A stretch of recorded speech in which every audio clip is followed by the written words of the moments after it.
Olivier Rivière, bonsoir. Bonsoir. Donc, vous êtes aussi présent ce soir devant les barreaux de préfecture. Vous serez reçu dans quelques minutes par le préfet. Alors, qu'attendez-vous de cette rencontre? Écoutez, en tout cas, on espère que par rapport à la demande qui a été formulée par l'ensemble des maires, au-delà des clivages politiques, donc la demande par rapport au quota de contrats aidés, donc j'espère que ce sera effectivement révisé à la hausse, de manière à ce que la rentrée scolaire puisse se faire dans de bonnes conditions, ou en tout cas dans des conditions normales, puisque comme l'a rappelé le président de l'association des maires de la Réunion, il est important effectivement qu'on puisse assurer la sécurité, mais aussi l'hygiène dans toutes les salles de classe, de manière à ce que les enfants puissent travailler en fait dans de bonnes conditions. C'est la seule exigence en fait, de la part des maires de la Réunion, et j'espère en tout cas que c'est un discours qui a été entendu par le représentant de l'État, en l'occurrence le préfet, et que ce soir nous aurons de bonnes nouvelles pour le 18 août.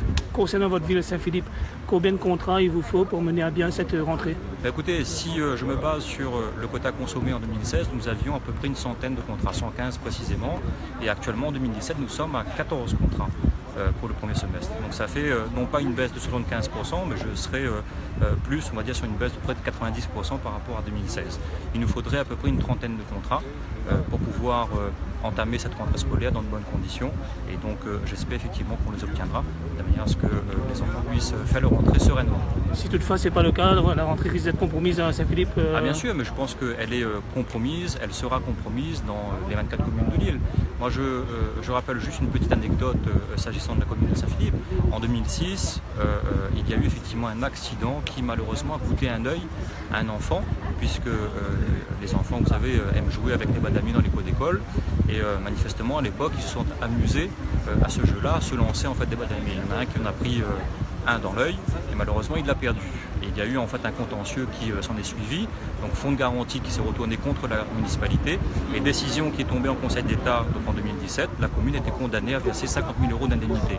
Donc on est véritablement sur une responsabilité qui pèse sur les épaules des maires et donc il faut que chacune et chacun comprenne véritablement l'ampleur de cette responsabilité-là. On ne peut pas demander aujourd'hui à un maire d'assumer l'ouverture des classes, des salles de classe, sans qu'il y ait derrière ces problématiques qui soient véritablement réglées.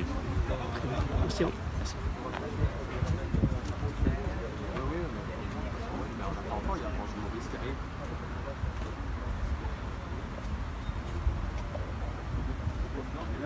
Voilà, les différents maires de l'île qui arrivent au fur et à mesure, qui se présentent devant les grilles de la préfecture.